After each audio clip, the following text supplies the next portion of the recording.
One of the coolest things about design and understanding design principles is they work for other mediums. So today I'm going to be watercoloring with you, and what you're going to see is that some of the things that we're talking about here are core design principles and can be used in watercolor or any other medium that you're working in. So a lot of these artistic principles, they work with lots of different things. Okay, so I did go ahead and get started here. And what I did was I am working with my own hand-drawn typeface here. And what I've done is when I went to start drawing it, I actually started with the O, not the L. So we're doing the word love. And I started with the O, not the L. And the reason is because I was trying to get it mostly centered on the page. Okay, so I started with the O, and then the next piece I did was the V. And you can see that I've brought the V down. And what I did was make it so that the O and the E are closer in size in X height, just like I would on my computer screen. But instead, what I did was make the V almost like have an ascender and a descender, which is a little bit weird, but you'll notice that because I did that, it made it so that, and you can't see it as well, but you're gonna see it better as I finish painting this out. What you're going to see is that by doing that, it just adds a lot more interest. You're gonna see that I'm gonna be painting some flowers around this, and I've used it in such a way so that we can dynamically look at all the letters, but also that there is a certain flow. Now, in Western society, so if we were in Eastern society, the rules I'm about to talk to you about would not necessarily apply. So because we read left to right, we generally look on a screen, even our website screens, on the left-hand side. That's actually where we start.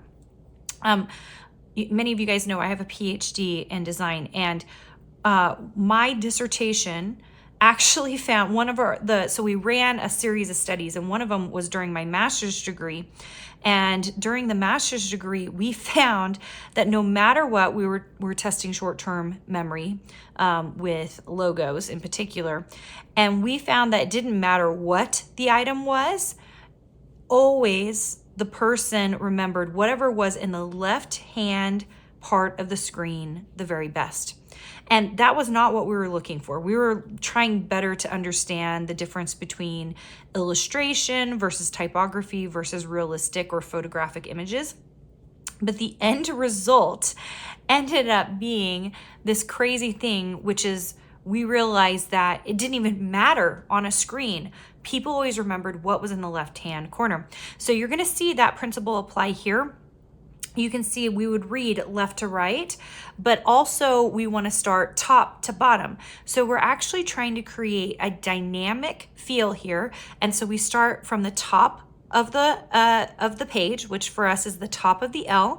And you can see we're going to paint like a flower here. And then we end at the bottom. So one of the ways that we can make the I do this for us is, of course, lettering, because we read from left to right already. But the second way that we do this is by putting similar items on the page that are in two different areas. So our eye wants to move to see where those items are. So I've done this here by making sure that I put a flower of some sort on this side of the watercolor, okay? So there's at least one flower over here, and then I've got two flowers down here at the bottom. So what it does is push my eye from the top over here down to the bottom down here, okay? So we're trying to create dynamic eye movement with our eye, and we're doing that in a couple of different ways. The first is by placing similar items on the top-ish and the bottom-ish of the piece. And then the second way we're doing that is by actually using odd numbers. Okay, so you'll notice I've got one flower over here and I've got two down here. And maybe you can't see it that well because I've only got them penciled in, but you're gonna see it a little bit better as I'm working on it here. The other thing I did is, since we are using the word love here, I decided to add a heart into the flower itself. And so it's just suggestive. Instead of just doing hearts, which I could have just done a bunch of hearts, we're doing a flower that has a little suggestive heart in it. And I'm gonna make that much thicker, like a much harder heart shape here. And then you'll see, even though the rest of it is also going to be the same red, and actually our love is going to be a very similar red as well. It's just gonna be the same red. That by just making it a little bit, using thicker watercolor paint on it, that it is a little more striking and it sticks out a little bit more, okay? So that's what we're doing here.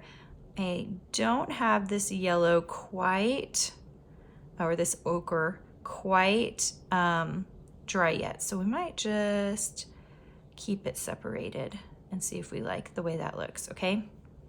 So those I'm gonna let dry, and then we're gonna start working on the love, which I'm gonna have a little bit more watered down and mix in a little bit of the yellow into, okay?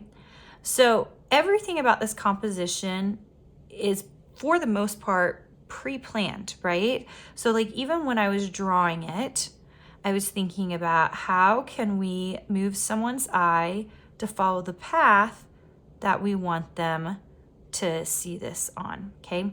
And that's really all good design or even art is. It's a visual communication, and what we're trying to do is get people to see it the way we want them to see it. Artists of old definitely did this because they were trying to communicate a message. So those of you who have gotten my most recent book, which is just called Make Art That Sells, and if you, I'm not sure when this is coming out.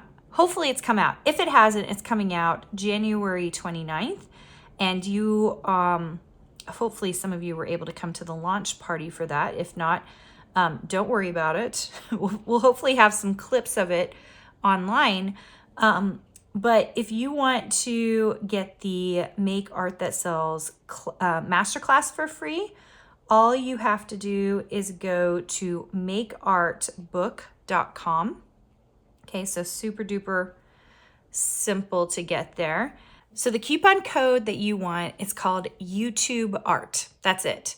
So if you go to makeartbook.com and you put in, click on the masterclass and you put in YouTube Art, totally free for the masterclass.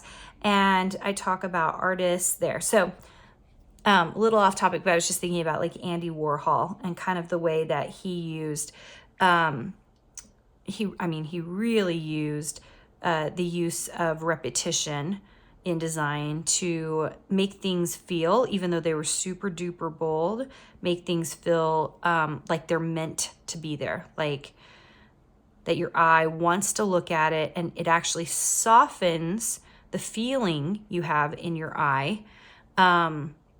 Because sometimes when things are so startling and so bold, and he uses a lot of bold color, it can be really disruptive to the eye. Sometimes in a good way, sometimes in a bad way.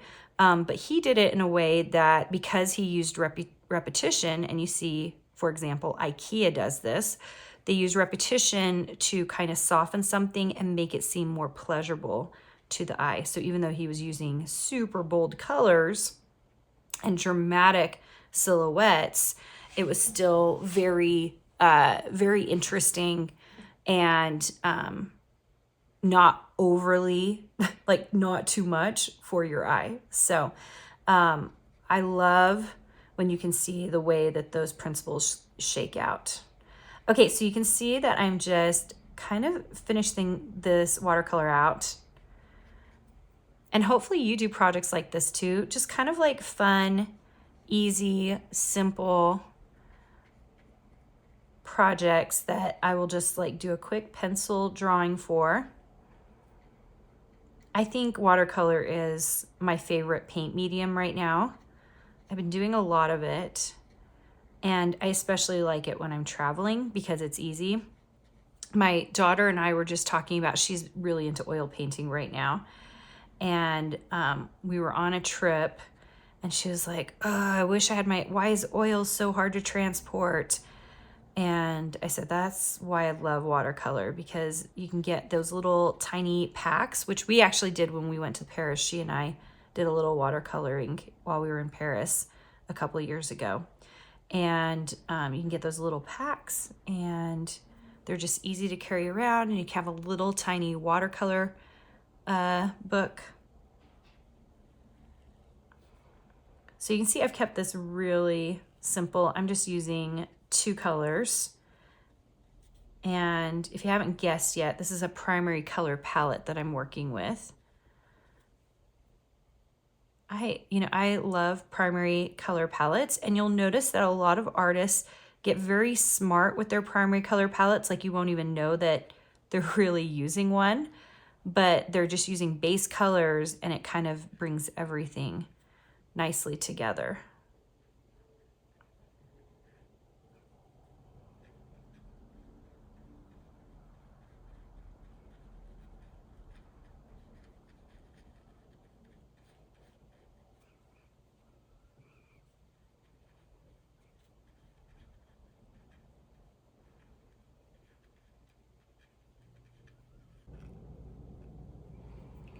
All right, I have finished with the main lettering, and I am actually going to keep, I know there's not like a lot of color difference here, but we're just gonna do a lighter red, no yellow in it, for the rest of this flower, which means I need to water it down quite a bit.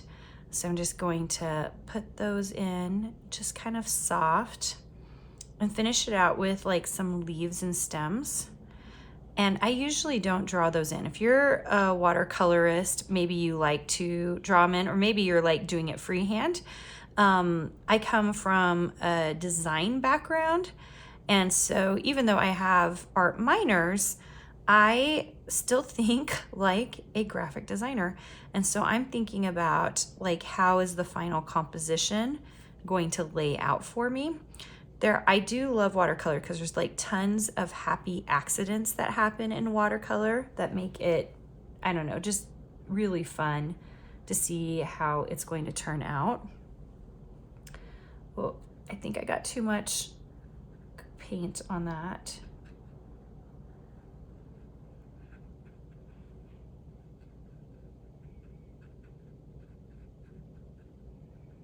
There we go.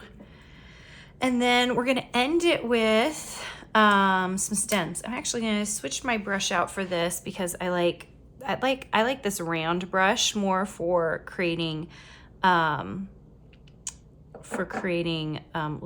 I'm gonna use some green and some blue mixed in together, and first create the stems.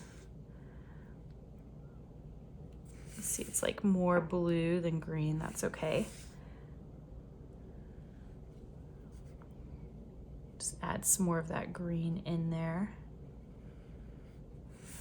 And then just dollop on some great leaves.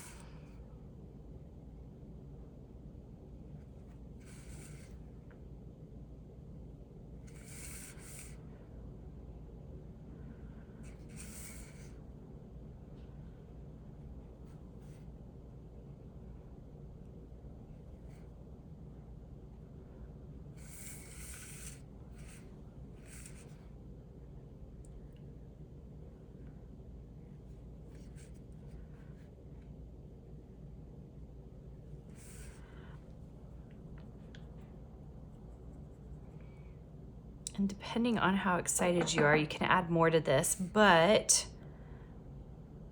I think we are pretty much there.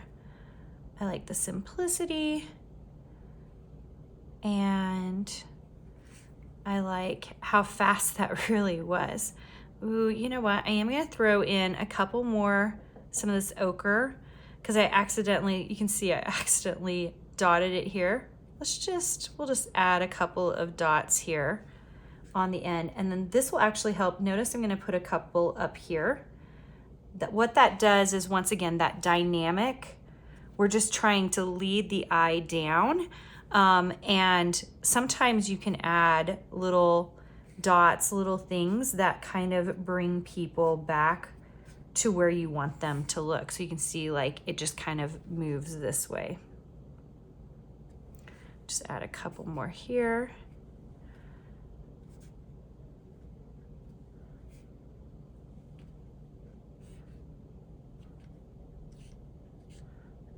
Okay. All right. That's it. I hope you enjoyed doing this with me. And whether you did the watercolor with me or you just watched it and learned a few things about dynamic design, hopefully it helped. If you like this content and you like the other content we do at youtube.com/Carina Gardner, please feel free to subscribe to the channel. We really appreciate it so much. And we look forward to giving you even more content.